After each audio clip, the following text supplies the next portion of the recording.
Donc salam alaikum la famille, j'espère que vous avez un bon Voilà, donc nous avons une nouvelle vidéo. Aujourd'hui, on va parler de quelque chose qui c'est très important. D'ailleurs, beaucoup de ces vidéos que vous chaîne, mais aussi c'est très important parce qu'on va faire un rappel de beaucoup de choses c'est très important. Quand on est intermédiaire, quand on est débutant aussi, on peut utiliser.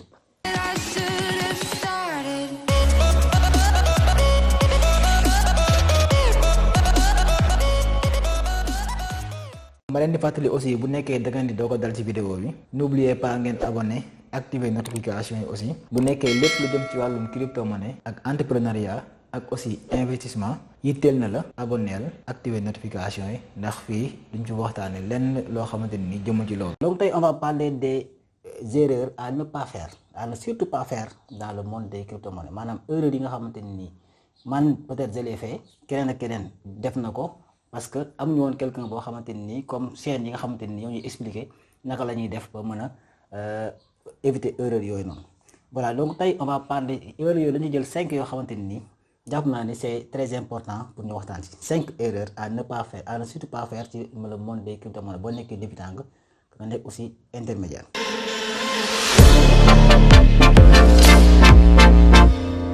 Alors erreur yooyu bi ci njëkk bokk na ci dañu naan ne pas investir une somme qu'on est prêt à perdre maanaam toog dégg de crypto-monnaie rek nga ne acca naa jël xaalis dugal ko ci. Par exemple am na ñoo xamante ni buñ lay wax ay méritu crypto-monnaie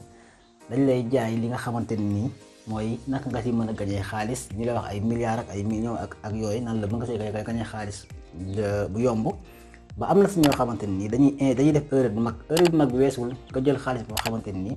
tu n'es pas prêt à le perdre nga def ko ci li nga xamante ni mooy les crypto-monnaies maanaam pare go pour xaalis boobu noonu boo ko ñàkkee. Par exemple li ma bëgg expliquer fii mooy booy investir ci monde crypto-monnaie da ngay investir ak xaalis boo xamante ni tey boo ko ñàkkoon sax maanaam du la wàññi dara ci sa dundin wala ci say facture yi ngay fay wala ci leneen ak leneen wala si par exemple boo amee benn budget boo xamante ni c'est pour li nga xamante ni mooy ay ndog par exemple boo toogee ba si àgg nga am benn li nga xamante ni mooy urgence doo mën a jël xaalis boobu noonu nga fajee ko loolu. Par exemple boo njëkk-njëkkee am ko feebar doo mën a jël xaalis boobu noonu nga fajee ko loolu. Donc booy investir ci monde crypto-monnaie ak investissement bu mu mënti doon da ngay pare xaalis bi nga investir nga pare koo ñàkk. Par exemple kenn du jël xaalis boo xamante ni da nga koy dundee wala nga jël xaalis boo xamante ni da nga koy fayee ay facture wala xaalis boo xam ne c'est pour li ma bëgg expliquer foofu mooy crypto-monnaie ñun ñëpp xam nañu c'est un monde très volatile, c'est un monde très actif. Donc boo siy dugal sa xaalis war nga pare psychologiquement war nga pare mentalement war nga pare ci côté bépp nga gis man war nga see pare parce que ni nga mën a dugalee xaalis am ci xaalis noonu nga mën a dugalee xaalis ñàkk ta xaalis boo ci xamul lu bari. Donc loolu bëgg ngeen prévenir ko mooy bis booy investir ci monde crypto-monnaie pareel ci xaalis boobu rewoon ba ñàkk ko. On est tous des débutants, on est tous passés à dugal sa xaalis fenn nga ñàkk ko ñun ñëpp dañuy investir ci ay projets yoo xamante ni mën naa ne projet mën naa jékki-jékki daanu. Donc nañ jàppee crypto-monnaie investissement la boo xamante ni li nga mën a taxawalee entreprise jékki-jékki daanu noonu nga mën tax investir ci crypto-monnaie nga jékki-jékki ñàkk loolu. Kon investissement bu mu mënti doon da ngay jël xaalis boo xamante parce que le plus souvent sax dañ naan balaa ngay investir dara na nga épargner xaalis boo xamante ni da nga koy investir xam nga loo épargner nag nekkul loo xamante ni da nga koy soxla urgent parce que épargne loolu lay signifier mooy xaalis boo xam ne soxla woo ko moom nga jël nga denc ko léegi nag xaalis boo xam ne soxla woo ko loolu ngay defee ci say projet mais loo jël xaalis boo xam ne da nga koy dundee par exemple xaalis boo xam ne moom ngay xëy ndékki wala moom ngay xëy joxe dépense nga doo jël loolu di ko investir parce que boo ko investir sa famille mën naa ne mën nañoo bañ a dund. Donc loolu kenn du ko investir mais da ngay investir xaalis boo xamante ni c'est pour l'épargne xaalis pour épargne woon moom ngay jël investir nga ne loolu boo ko ñàkkee sax wàññiwul dara ci sa dundin. Voilà, donc loolu la ñuy investir ci xaalis parce que y a beaucoup trop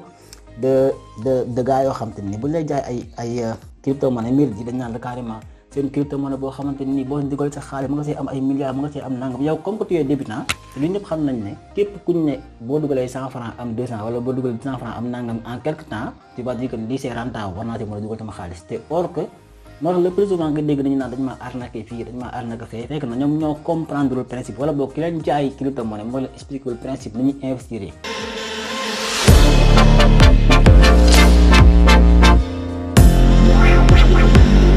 ma leen di fàttali aussi bu nekkee da ngeen di doog a dal ci vidéo bi n'oubliez pas ngeen abonné activer notification yi aussi bu nekkee lépp lu jëm ci wàllum crypto-monnaie ak entrepreneuriat ak aussi investissement yitteel na la abonneel activer notification yi ndax fii duñ ci waxtaane lenn loo xamante ni jëmu ci loolu. Alors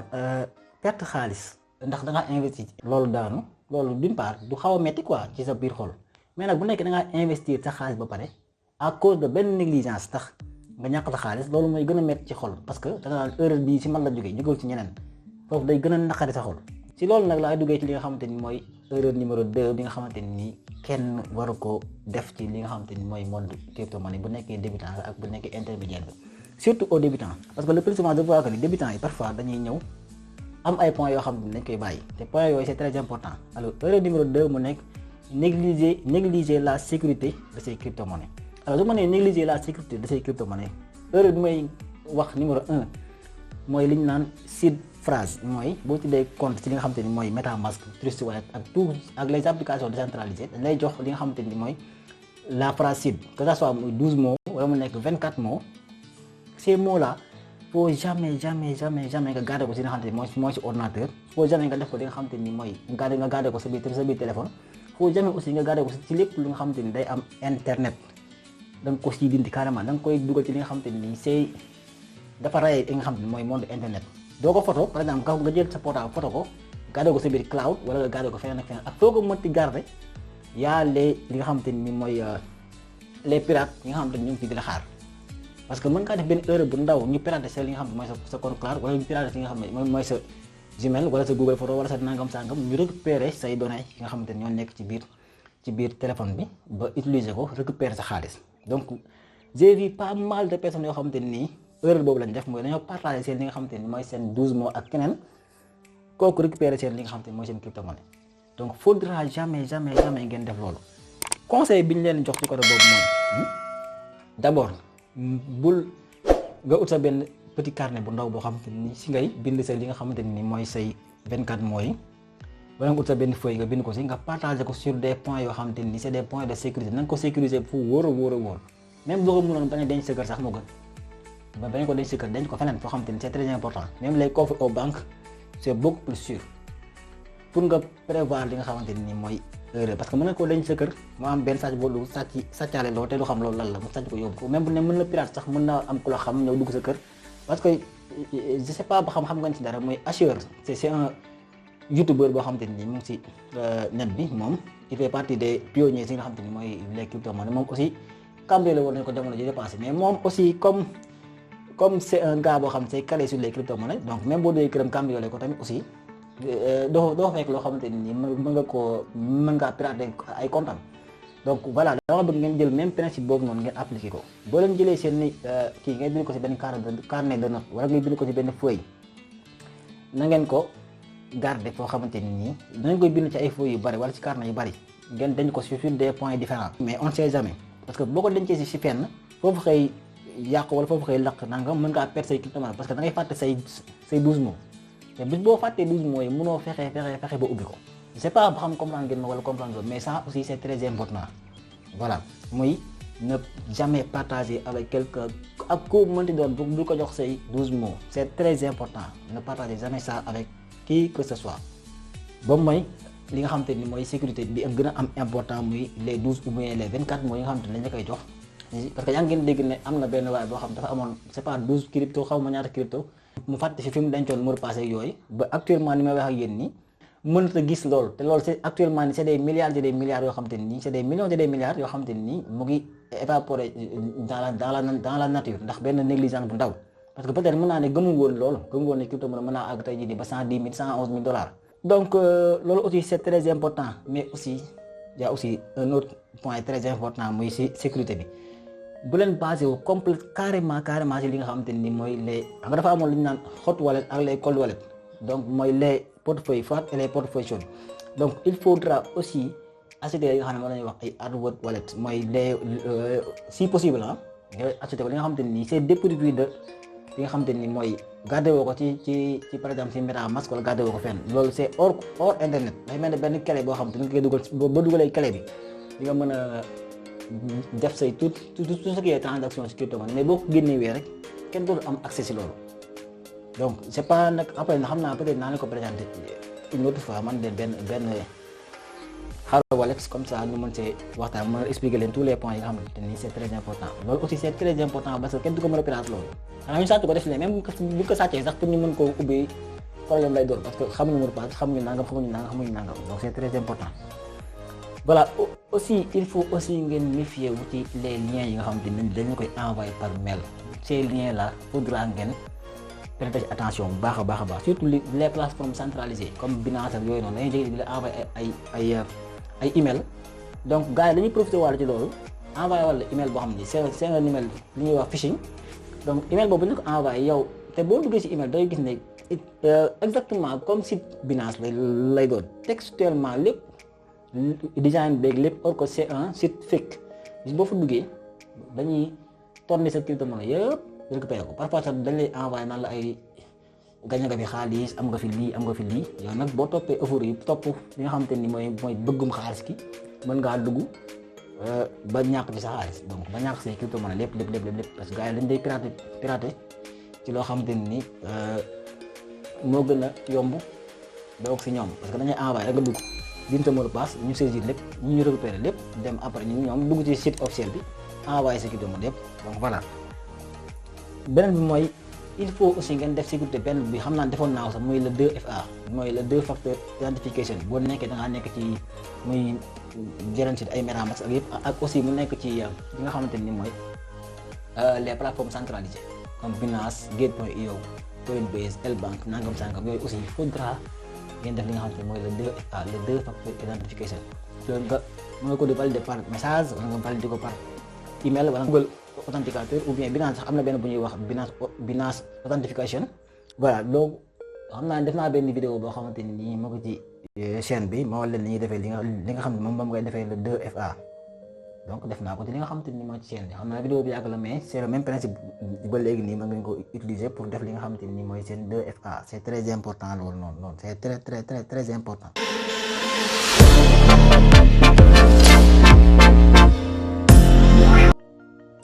Alors erreur numéro 3 à ne pas faire c'est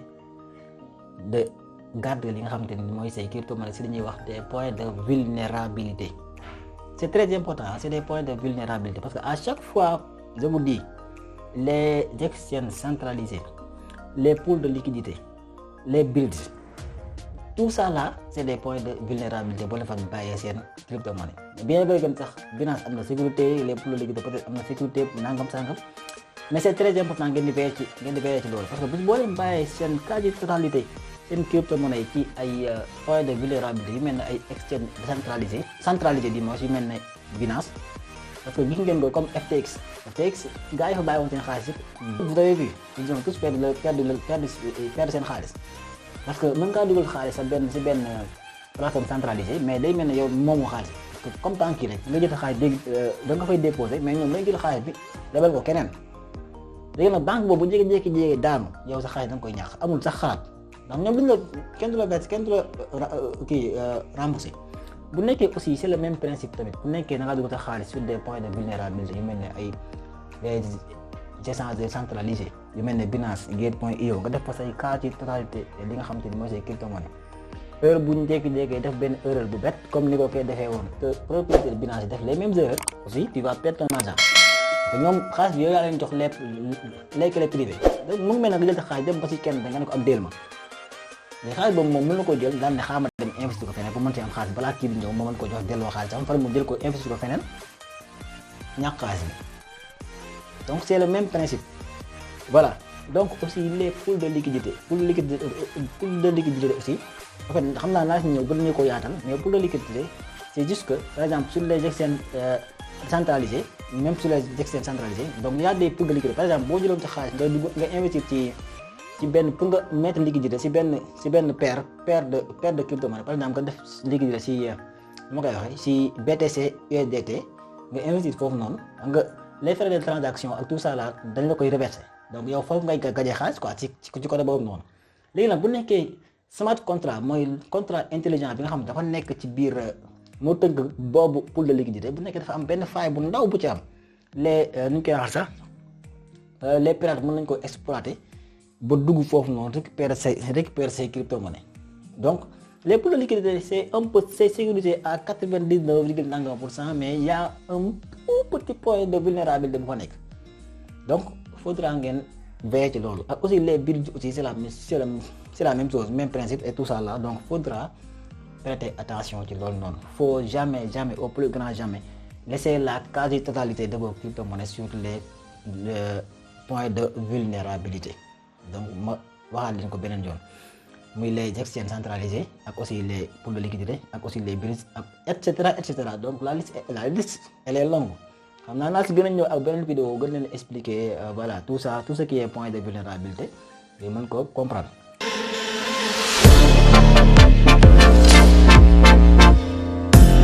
ma leen di fàttali aussi bu nekkee da ngeen di doog a dal ci vidéo bi n'oubliez pas ngeen abonné activer notification yi aussi bu nekkee lépp lu jëm ci wàllum crypto-monnaie ak entrepreneuriat ak aussi investissement yitteel na la abonneel activer notification yi ndax fii duñ ci waxtaane lenn loo xamante ni jëmu ci loolu. Alors l'erreur numéro 4 mooy ne pas placer tous ses œufs dans le même panier et aussi ne pas trop se diversifier sur li nga xamante ni mooy les crypto-monnaies. Alors li nga xamante ni mooy ne pas placer tous ses œufs dans le même panier mooy dañ koy wax ci tous les investissements parce que boo xoolee tey ki gën a riche ci monde bi mooy par exemple je prends l'exemple de Elon Musk moom gaa investir donc ci benn projet képp dafa créé projet bi pare du créé projet bi parfois yéen a ngi gis moom moo jënd Twitter moom moo jënd leneen di dafa diversifier ci lu bari pour mën a libérer un tout petit peu ci ay investissement am parce que bis boo investir sur un même et unique projet par exemple nga investir ci on va prendre l'exemple bi nga xam ne mooy le bitcoin donc boo investir sa xaalis bi yëpp ci bitcoin tey par exemple nga investir tey sur le bitcoin nekk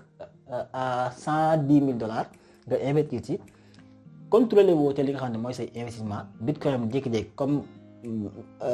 bien avant li nga xam te ni mooy la halving donc mu wàccaat parce que de plus souvent day am correction bu ci wàccaatee ba ñëw si li nga xam te ni mooy ay $50,000 ay $25,000 yooyu noonu automatiquement tu vas perdre beaucoup trop d'argent te la ma la ko yóbbee mooy da nga investir sur benn projet boo gëmoon te surveiller woo ko à 100% li mu la joxe woo ko. nga investir aussi nga jëlaat aussi ma ñëwaat ba tey si les exchanges centralisés nga jël sa crypto-monnaie yëpp nga investir ko ci Binance bàyyi ko ci Binance ba tey investissement la parce que da nga ko garder Binance loolu aussi c'est une très grosse erreur nga bàyyi say crypto-monnaie yi nga xam te lépp la ci Binance par exemple mën nga koo def tey ñi nga xam ne ñëpp dañoo bàyyi woon seen crypto-monnaie ci FTX ba mu daanoo ñëpp presque dañoo ruiné wu complètement parce que seen tout leur bien dañ koo bàyyi woon FTX daanu yóbbaale seen xaalis donc voilà faudra ngay diversifier maanaam investir ci lii boo xoolee projet bi kii na wóor na nga investiraat fii investiraat fee c'est très important mais faudra jamais trop se diversifier parce que ñun ñëpp xam nañ ne crypto-monnaie li muy yëy ak li ñuy wax dafa bari c'est très volatile donc il va falloir mu nekk en surveillance permanent booy def ci li nga xam te mooy les crypto-monnaies ak des alertes yooyu def imagine boo investir woon tey ci ay 30 projets 40 projets 50 projets est-ce que chaque jour mën nga di xëy di vérifier tous tes projets wala chaque quelque temps nga vérifier sa projet yëpp non c'est impossible même bu nekkoon da nga koy def c'est impossible mais di nga concentré wu ci 5-6 projets di ko surveiller au jour le jour c'est beaucoup plus normal que ngay investir ci 30 40 50 projets parce que y a des gens yoo xam te ni saa bu ñu déggee ne crypto-monnaie baax na rek lañ ciy investir saa bu ñu déggee crypto-monnaie baax na lañ ciy investir même bu nekkoon dañuy def benn $100 sax lañ ciy investir. toog di xaar te aussi là c'est pas trop esprit investisseur parce que nekkul lépp lu ñëw rek nga du bëgg ci dugal sa xaalis non ñi nga xam ne ñoo gën a riche ci monde bi xool leen mën na joxoon sànq Elon Musk lim investir matul ay 5-6 projets maximum si la yem mais pourquoi ñun ñi nga xamante ne nii amaguñ lu bari ñu bëgg investir sur les milliards de projets am na ñoo xam ne ba la waxee loolu ñu ne la comme que ñooñu dañoo am xaalis moo tax mën nañoo limiter seen investissement mais ñun ñi nga xamante ni amaguñ xaalis dañoo war a làmb fépp ñuy xool fan lay baaxee non du loolu bis boo investir ci 2 projets 3 projets yi dëgër par exemple nga investir ci Bitcoin investir ci Ethereum non ñaar yooyu c'est suffisant yeneen ñi nga xamante ni da nga koy dolli mooy nga dolli ci ay quelques autres projets yoo xamante ni di nga ko mën a surveiller au jour le jour parce que crypto-monnaie mën naa xëy nga investir benn projet bi jékki-jékki daanu te doo xam ne daanu parce que yow surveiller too ko amatoo temps parce que il y a des milliers de crypto-monnaies yoo xamante ni mën nga ko surveiller maanaam boo investir woon ci 150 projets am na benn projet boo xamante ni moom na daanu bu yàgg ba jeexal ba chuté ba nga ñàkk ba sa xaalis te loo xam ne yow ñàkk sa xaalis des fois mën ngaa topp sa di kenn di wax naan crypto-monnaie bii de nangam sax nga ne man lii de amoon naa si xaalis xam nga dem xool ko nga dem xool ko fekk na loolu moom jeex na bu yàgg donc moo tax il faut toujours se limiter ci ay projet, faut pas trop ngay diversifier wu ku la wax lii baax na dañ ko dugg ku la wax lii baax na dañ ko dugg parfois nag l'Africain est comme ça, les Sénégalais aussi sont comme ça, parfois dañ lay wax dara dañ ko daw daane xaaral ma dem balaa moo ñaax li ñu naan le FOMO aussi faudra ngeen éviter ko ci si lépp loo gis ci monde ki doom faudra ngeen éviter li nga xam te mooy le FOMO, donc c'est très important.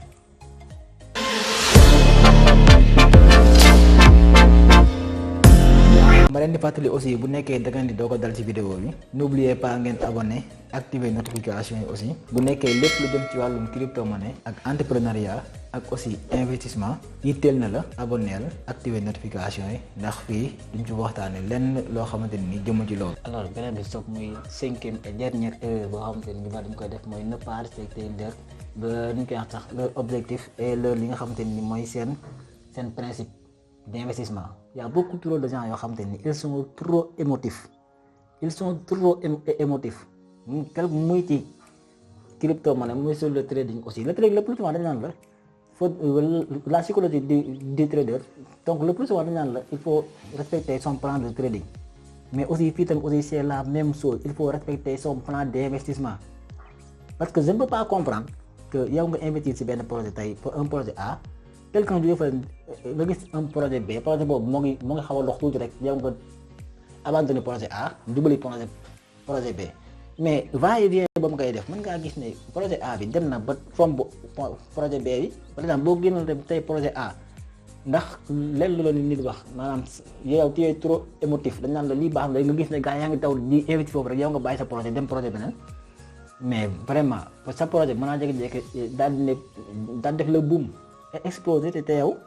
ba fa nekk parce que da ngay génn avant nga ñëwaat fekk na projet bi nga bàyyi woon ko tey par exemple 1000 francs yow nga génn dem ci projet boo xam da doon jël 500 dem ba 1500 nga bàyyi projet bu 1000 francs dem ci bu 1500 yi nga jékki-jékki sa projet bu 1000 francs yi yéeg ba 10 000 5000 yow da ngaa mën a ak say 1000 francs yooyu nga ñëwaat jënd loo xamante ni 5000 la jar non mën naa ne bu nekkee borom xel nga doo ko def donc il faut nga respecter li nga xamante ni mooy sa plan d'investissement. Éviter toujours le FOMO. Parfois, il faut avoir la tête sur les épaules et rester courageux ci say investissement. Bu la kenn tëj la wax la lii rek nga jékki-jékki vérifier woo defoo dara rek nga tëj dugal. Non. Faudra respecter son plan d'investissement. Faudra respecter son plan. Le plus souvent nag les débutants ils n'ont pas de plan, ils n'ont absolument rien. Dañuy toog si net dégg benn waa jóge fa ne waaw gañe naa fii xaalis kërëb da nga dugal sa xaalis. Te or ñu nekk YouTube le plus souvent crypto-monnaie yi ñu leen di vendre yëpp na leen leer ni d'abord bu nekkee projet bi sponsorisé wu leen ñoom dañuy bëgg ay vues wala nangam sangam donc moo tax ñu leen di wax loolu, mais dañuy parfois le plus souvent dañ leen di wax teguñu ko fenn dañ koy wax donc pour seen bànneexu bakkan donc ñoom ñoo si gagné mais pas yéen, mais ñoom ñoo si gagné xaalis yu jur di leen fay keneen ñoom ñu si am xaalis mais yow doo si am 100 francs. Donc faudra avoir la tête sur les épaules et aussi garder son sang-froid si bu crypto-monnaie yi jékki-jékki yëpp tàkkandoo maanaam lépp loo gis les tokens yëpp tàkkandoo crypto-monnaie yëpp tàkkandoo rek ngay jël ay millions di sànni fii di sànni fee di sànni fële fekk na yow yaa ngi ci erreur boo xam te ni xamoo donc faudra avoir la tête sur les épaules sur ces genres de situations. Le FOMO c'est très difficile à gérer. C'est très difficile à gérer, mais si on est africain, si on est sénégalais, on peut gérer tout. On peut gérer tout. Donc, faudra parfois ngeen def li nga xamante ni mooy ngeen garder la tête sur les épaules et aussi xam bu baax fi ngeen di teg seen tànk pour ngeen mën see génn. Sinon, gars yi nañu dugal si loo xamante ni dara nga xam. Voilà, donc faudra ñuy moytu loolu. C'est vraiment très simple. Merci d'avoir regardé la vidéo jusqu'à la fin. Et aussi boo leen nekkee ay ñu bees kenn ci wàllum crypto-monnaie ak technologie blockchain bu nekkee abonné goo leen n'oubliez pas ngeen abonné activer notification yi ndax loolu moo ñu may courage ñuy gën a mën a tourner ay vidéo mën a partager yi nga xamante ni mooy expérience yi nga xamante ni jot nañ ko xam tuuti ci wàllum crypto-monnaie.